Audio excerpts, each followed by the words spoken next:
다 같이 서로 신경으로 신앙 고백하심으로 새벽 기도회를 하나님께 드리시겠습니다. 나는 전능하신 아버지 하나님 천지의 창조주를 믿습니다. 나는 그의 유일하신 아들 우리 주 예수 그리스도를 믿습니다.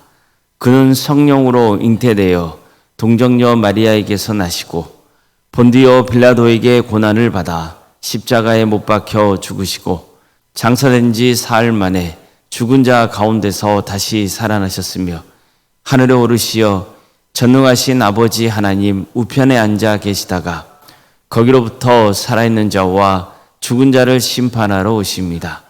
나는 성령을 믿으며 거룩한 공교회와 성도의 교제와 죄를 용서받는 것과 몸의 부활과 영생을 믿습니다. 아멘. 찬송가 279장 찬양하시겠습니다. 찬송가 279장입니다.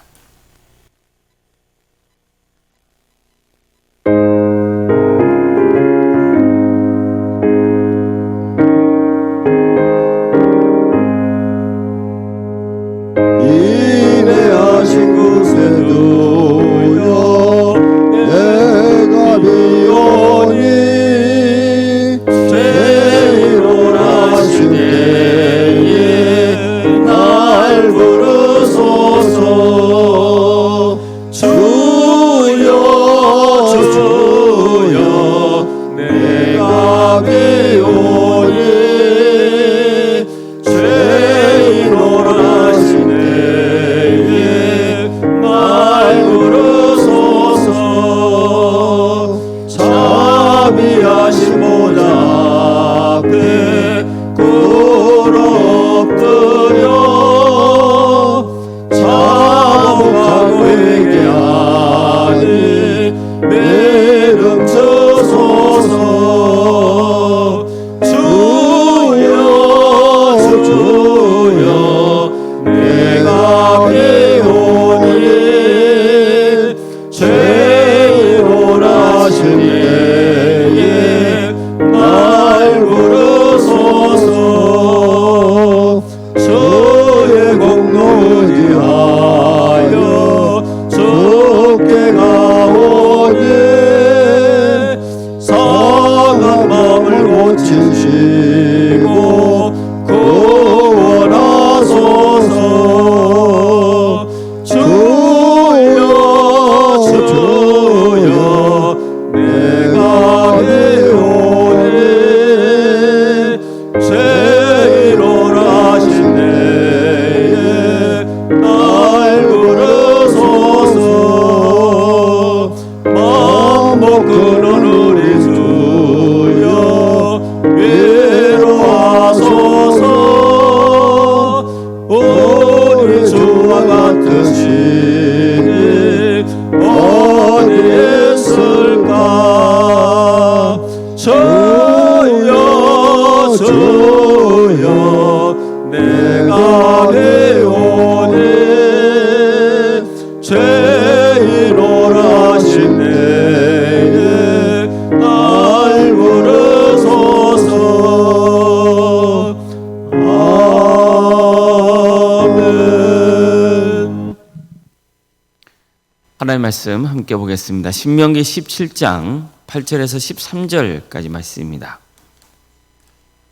신명기 17장 8절에서 13절 말씀입니다.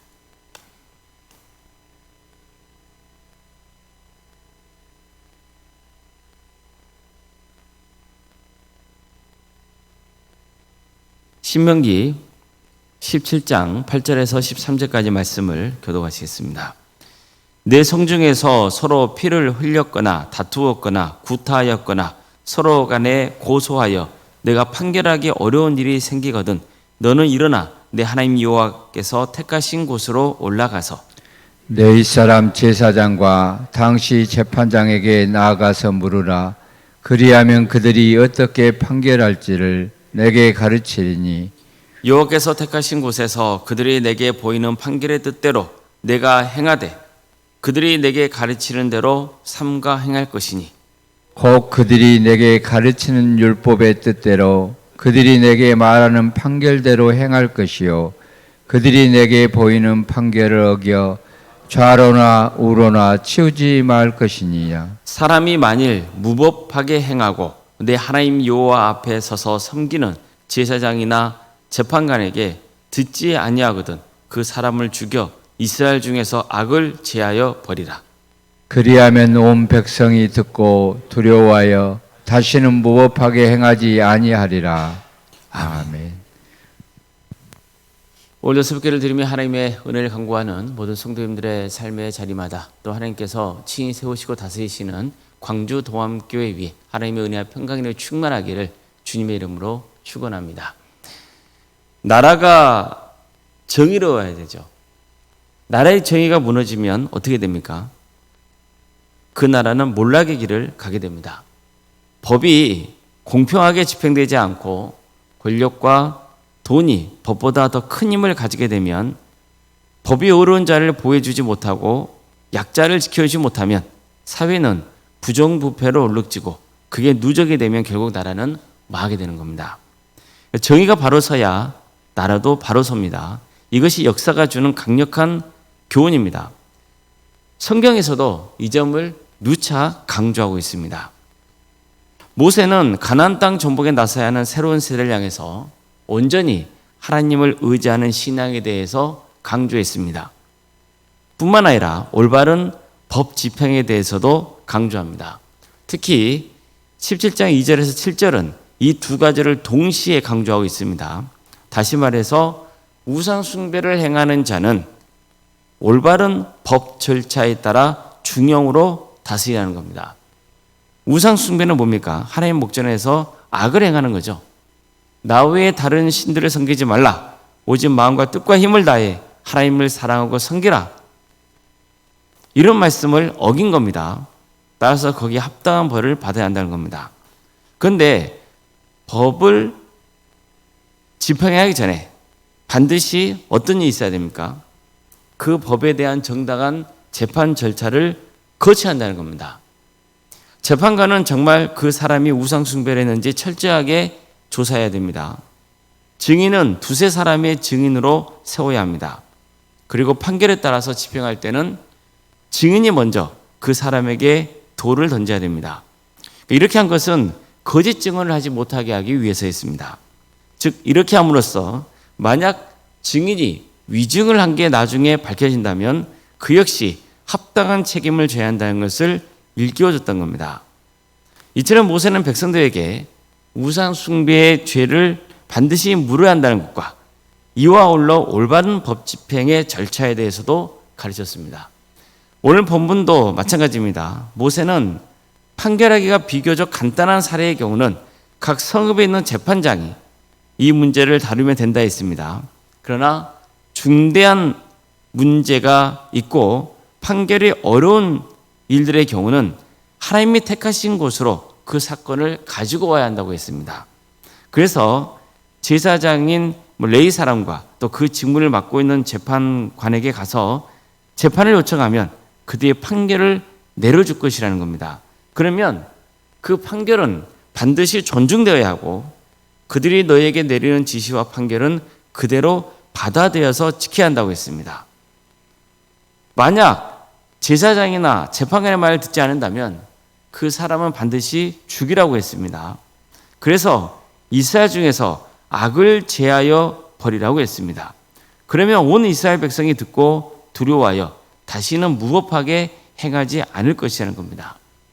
그러니까 이러한 법 절차는 이미 이스라엘 백성들이 광야에 생활했을 때도 이루어진 것이었습니다.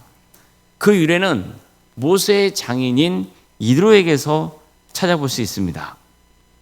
모세가 이스라엘 백성들을 이끌고 애굽에서 나왔다는 소문이 들리면서 장인 이드로는 모세를 찾아갑니다. 모세는 이드로를 반갑게 맞이해요. 근데 다음 날 이드로의 눈에는요 경무에 시달리고 있는 모세가 보였어요. 그러니까 모든 백성들이 문제가 생기면 다 누구만 찾아가는 거예요? 모세만 찾아가는 거예요. 그러다 보니까 모세는 하루 종일 재판만 하고 있고 또 순서를 기다리는 백성들도 여간 불편한 게 아니었습니다. 그래서 이드로는 모세에게 그렇게 하지 말고 천부장, 백부장, 50부장 등을 세워서 웬만한 사건은 그들이 처리하게 하고 정말 어렵고 중요한 것만 그대가 담당하는 게 좋겠다고 알려주죠. 이 말 들은 모세는요, 장인의 제안을 받아들여서 백성들 중에서 신실하고 정의로운 사람을 선발해서 그들에게 재판을 맡겼습니다. 그리고 자신은 해결하기가 어렵거나 중대한 사항만 담당해요. 따라서 모세는 이스라엘 백성들에게 너희가 가나안 땅에 들어가서 살거든 각 지파별로 흩어져서 지낼 텐데 웬만한 송사는 각 지파의 성읍에 있는 재판관이 담당하게 하고 판결을 하기가 어려운 사례의 경우는 중앙재판소로 가지고 오라고 했던 겁니다. 한마디로 최고 재판기관을 설치하라는 거예요. 그리고 거기서 섬기는 재판장과 그리고 제사장이 판결을 내리면 반드시 그 판결을 따라야 한다고 했습니다. 만약 따르지 않으면 중형으로 다스리라고 했어요. 그래야만 나라의 법 질서가 바로 잡힐 것이기 때문입니다. 어떻습니까? 이처럼 본문은요, 정의를 지켜 행하는 것이 얼마나 중요한지, 특별히 이걸 위해서 법 절차를 존중하고 따르는 게 또 얼마나 중요한지를 강조합니다. 특히 본문은 법정을 모욕하는 것은 곧 하나님을 모욕하는 것과 같다는 것을 가르쳐줍니다. 그래서 반드시 법정에서 내리는 판결을 존중하고 따라야 한다는 거예요.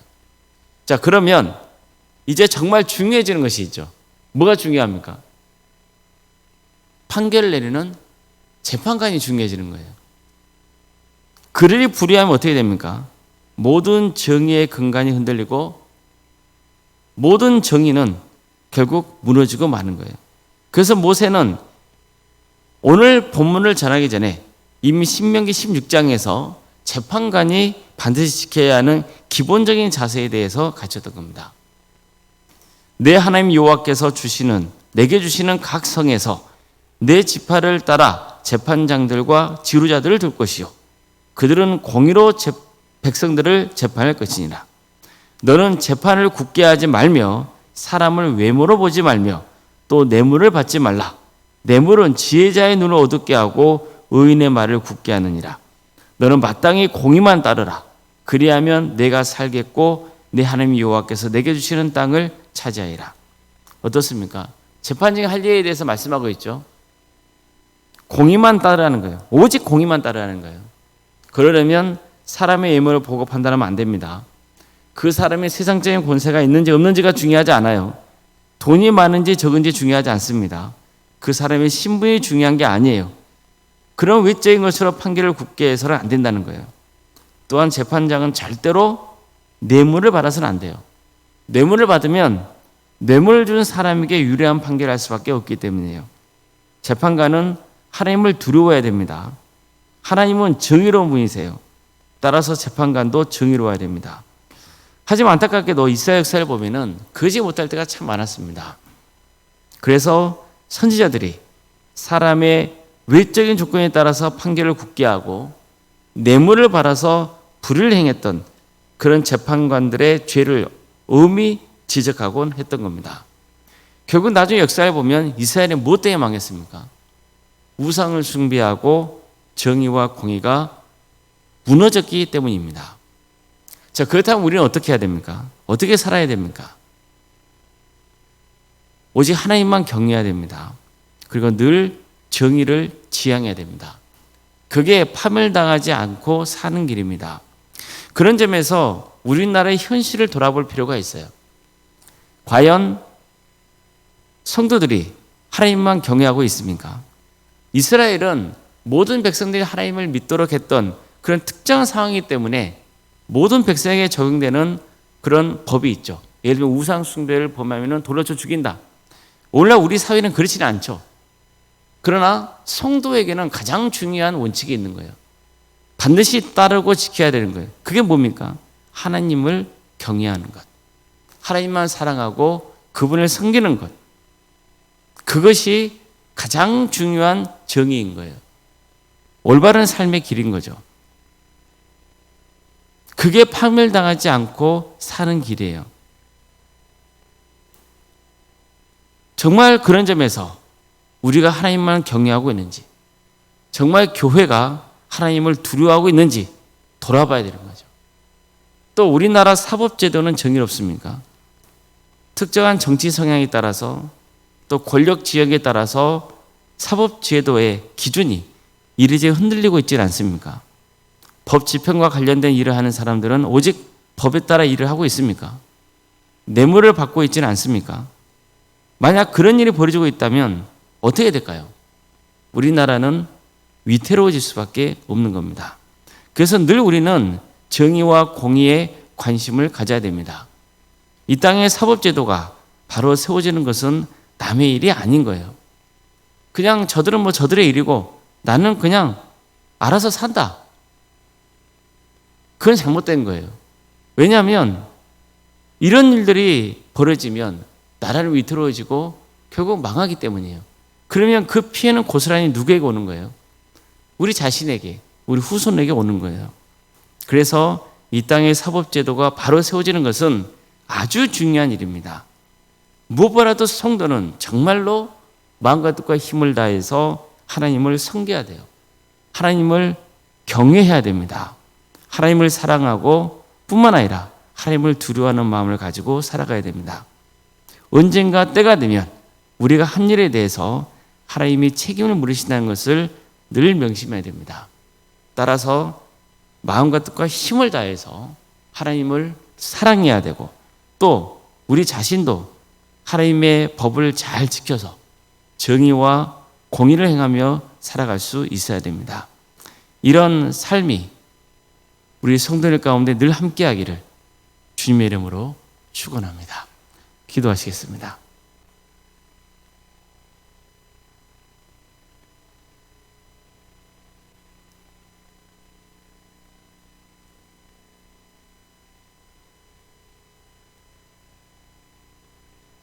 사랑의 하나님, 오늘도 우리에게 새로운 날을 이렇게 해주시고 또 하나님의 은혜 속에 살아갈 수 있도록 인도해 주셔서 감사드립니다.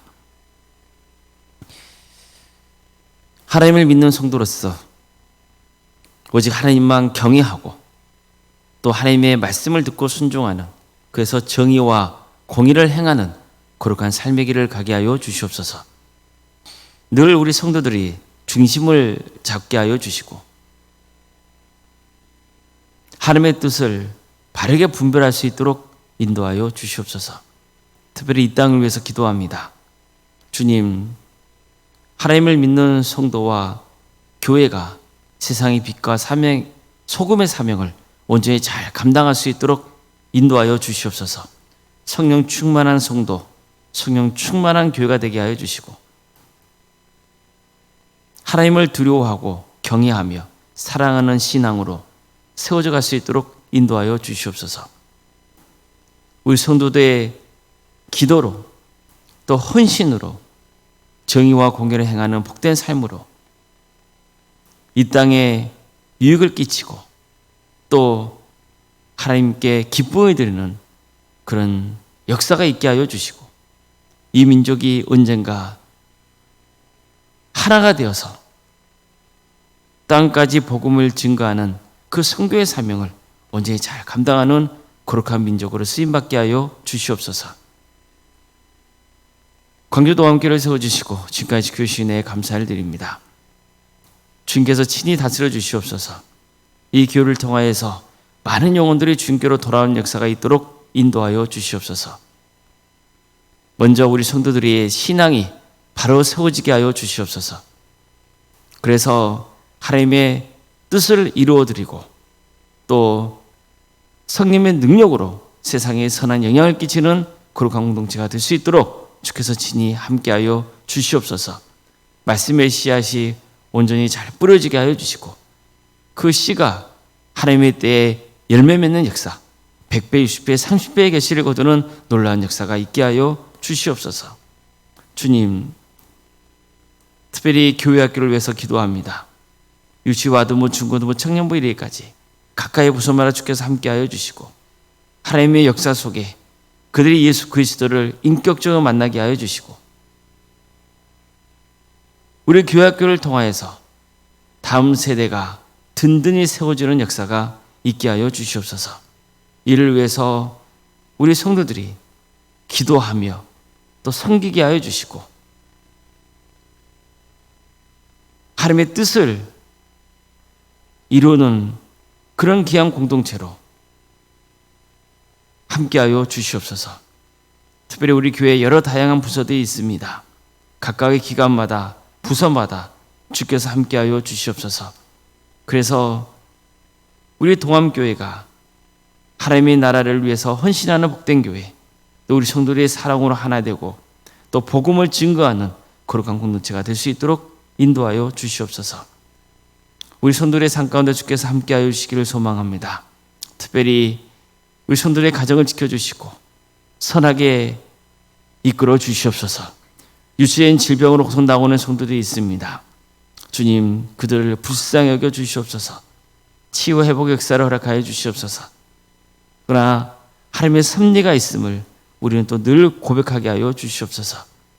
주님, 어떤 경우에도 낙심하지 않도록 붙들어 주시고 끝까지 구원의 은혜를 누리게 하여 주시옵소서. 사랑의 주님, 하가오리 시장으로 공범으로 여러분 가운데 객지 나가는 성도들 어느 자리에 있건 그들의 안전을 지켜주시고 주의 영광에서 살아갈 수 있도록 인도하여 주시옵소서. 또 취업과 결혼을 위해서 준비 중에 있는 성도들이 있습니다. 또 대학 진학을 앞두고 있는 자녀들도 있습니다. 그들에게 또 새로운 길을 열으셔서 하나님의 영광에서 살아갈 수 있도록 인도하여 주시옵소서. 자녀의 잉태를 바라는 가정이 있습니다. 또 출산을 앞둔 가정도 있습니다. 생육과 번성의 축복이 함께하는 귀한 가정 되게 해주시고 또 은혜 중에 출산을 잘 마칠 수 있도록 인도하여 주시옵소서. 오른생각 사모님을 기억하여 주셔서 성령 충만케 하여 주시고 평안의 축복을 보여주시며 신앙의 명가를 세워지는 역사가 있도록 인도하여 주시옵소서. 주님, 이 나라 민족을 긍휼히 주셔서 하나님의 공의와 정의가 바로 세워지는 복된 나라 되게 해주시고 이 땅의 사법제도가 바르게 정착될 수 있도록 인도하여 주시고 무엇보다도 이 땅에 사는 민족이 정의와 공의의 문제에 깊은 관심을 가지게 해주시고 또 사랑으로 섬기게 해주시고 갈등과 반목이 사라지게 하여 주시고 하나 되는 역사, 화해하고 용서하고 품어주고 그런 거룩한 민족이 될 수 있도록 또 이를 위해서 이 땅의 교회와 또 성도들이 각자 주어진 일들을 잘 감당할 수 있도록 인도하여 주시옵소서. 모든 것 주님께 의지하며 예수님의 이름으로 기도드리옵나이다. 아멘. 하늘에 계신 우리 아버지, 아버지의 이름을 거룩하게 하시며 아버지의 나라가 오게 하시며 아버지의 뜻이 하늘에서와 같이 땅에서도 이루어지게 하소서. 오늘 우리에게 일용할 양식을 주시고 우리가 우리에게 잘못한 사람을 용서하여 준 것 같이 우리 죄를 용서하여 주시고 우리를 시험에 빠지지 않게 하시고 악에서 구하소서. 나라와 권능과 영광이 영원히 아버지의 것입니다. 아멘.